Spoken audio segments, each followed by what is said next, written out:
Hello students, आज हम फूल में उसके भाग कौन से हैं, कितने प्रकार के फूल होते हैं, फूल में परागण कैसे होता है, परागण कितने प्रकार का है, निषेचन के पश्चात फूल में क्या परिवर्तन आते हैं, इस सब के बारे में थोड़ा डिटेल में पढ़ेंगे।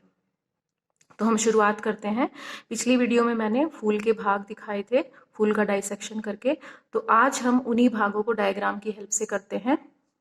ये सबसे बाहर जो दिखाई दे रही हैं पत्तियों जैसी जो दिखाई दे रही है, जो फूल को सपोर्ट करती हैं, इन्हें बाह्य दल कहा जाता है। उसके अंदर ये जो थोड़ी सी बड़ी दिखाई दे रही हैं और रंगीन कलर की होती हैं, सफेद भी हो सकती हैं, लाल भी हो सकती हैं, पीली भी हो सकती हैं, किसी भी रंग की हो सकती हैं, इन्हें पंखुड़ी कहा जाता है। उसके बाद इसके अंदर नेक्स्ट भाग आता है जो पुष्प का नर भाग होता है, इसे पुंकेसर कहा जाता है। ये यहाँ से लेके और यहाँ तक पूरा, इसका नीचे वाला जो धागे नुमा संरचना है इसे तंतु कहते हैं, और ऊपर का ये वाला भाग इसको पराग कोश कहते हैं। पराग कोश के अंदर पराग कण बनते हैं। अब सबसे बीच में ये जो थोड़ा सा स्वोलन फूला हुआ सा भाग है, और ऊपर की तरफ ये भाग एक नलीनुमा संरचना है, तथा इसका सबसे टॉप वाला भाग थोड़ा सा स्वोलन है। इस पूरे मध्य भाग को स्त्री केसर कहा जाता है। स्त्री केसर के 3 भाग हैं। नीचे वाला स्वोलन भाग अंडाशय है, इसके अंदर बीजांड होता है, और बीजांड के अंदर यहाँ पे मादा युग्मक पाया जाता है। इस वाले भाग को वर्तिका कहते हैं, और सबसे ऊपर वाला ये वाला भाग इसको वर्तिकाग्र कहते हैं। अब थोड़ा ध्यान से समझिएगा, परागण क्या होता है। ठीक है, परागण स्टार्ट करने से पहले हम एक और पॉइंट क्लियर करेंगे। कुछ पुष्प ऐसे होते हैं जिनमें या तो सिर्फ पुंकेसर पाया जाता है या सिर्फ स्त्री केसर पाया जाता है। ऐसे पुष्प एक लिंगी पुष्प कहलाते हैं, जैसे पपीता है, तरबूज है, घिया है, तोरी है, ये सब एक लिंगी पुष्प होते हैं। अच्छा, ज्यादातर पुष्प जो हमारे आसपास हैं वो उभयलिंगी है। उभयलिंगी का मतलब जिसमें ऐसे पुष्प जिसमें पुंकेसर और स्त्री केसर एक ही फूल में पाए जाते हैं, उन्हें उभयलिंगी पुष्प कहा जाता है। इसके उदाहरण है मटर है, सरसों है, गुड़हल है, धतूरा है, और बहुत सारे इसी प्रकार के फूल। तो अब ये है पराग कण, जो पराग कोश के अंदर बनते हैं। मैंने दिखाया था लास्ट वीडियो में, जो हमारे हाथ पे जब हम पराग कोश को टच करते हैं तो एक येलो येलो पाउडर सा चिपक जाता है, तो वो पराग कण होते हैं। पराग कणों का पराग कोश से वर्तिकाग्र तक जाना परागण कहलाता है। अब ये परागण जो है किसकी मदद से होता है? ये हवा के द्वारा भी हो सकता है, पानी के द्वारा भी हो सकता है, एनिमल्स के द्वारा भी हो सकता है। बहुत सारे कीट, बहुत सारे जो है पक्षी या बैट, चमगादड़ जिसको कहते हैं, वो भी परागण में मदद करते हैं, सहायक होते हैं। अब परागण 2 प्रकार का है, स्वपरागण और परपरागण। ठीक है, तो यदि इसी पुष्प के पराग कोश से परागकण इसी पुष्प के वर्तिकाग्र तक जाते हैं तो उसे स्वपरागण कहा जाता है। यदि एक पुष्प के पराग कोश से परागकण किसी दूसरे पुष्प के वर्तिकाग्र तक जाते हैं तो उसे परपरागण कहा जाता है। ठीक है, अब परागण के बाद आगे क्या होता है?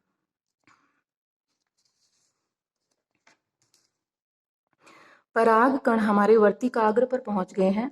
वर्तिकाग्र पर थोड़ी नमी रहती है, ये चिपचिपा होता है, तो उस नमी को सोख कर ये पराग कण अंकुरित हो जाते हैं, जर्मिनेट हो जाते हैं, और पराग नली बनाते हैं। वो पराग नली वर्तिका द्वारा होती हुई अंत में बीजांड के अंदर प्रवेश कर जाती है, और इस पराग नली में नर युग्मक होता है।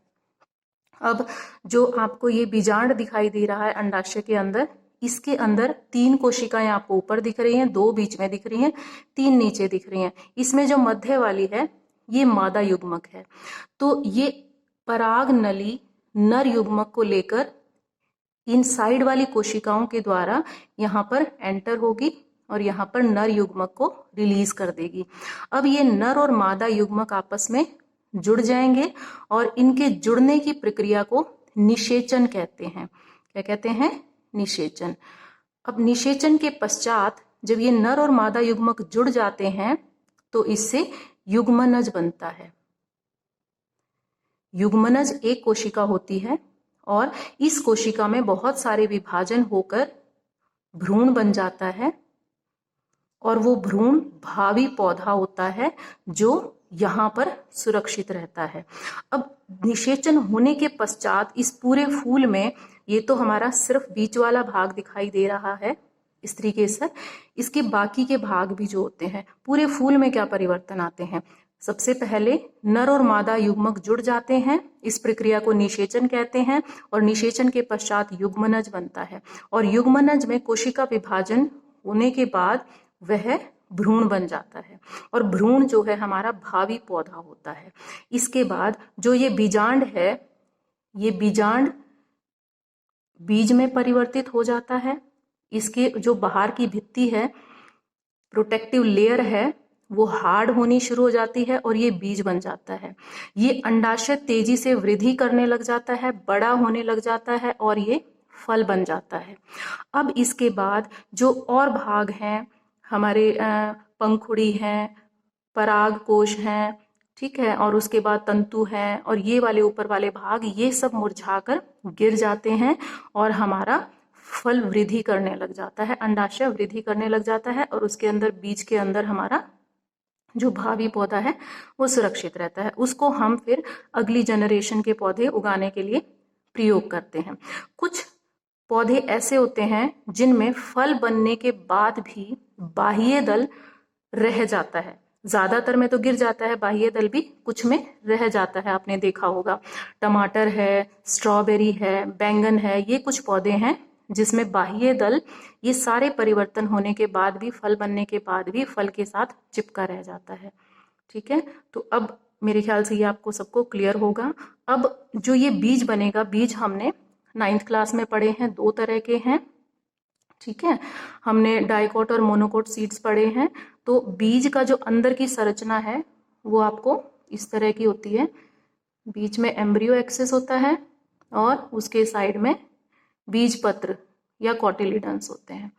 ये है बीज पत्र और ये है हमारा एम्ब्रियो एक्सिस। तो ये बीज जब जर्मिनेट होगा, अंकुरित होगा, तो ऊपर की तरफ हमारा तना बन जाएगा और नीचे की तरफ हमारी जड़ चली जाएगी।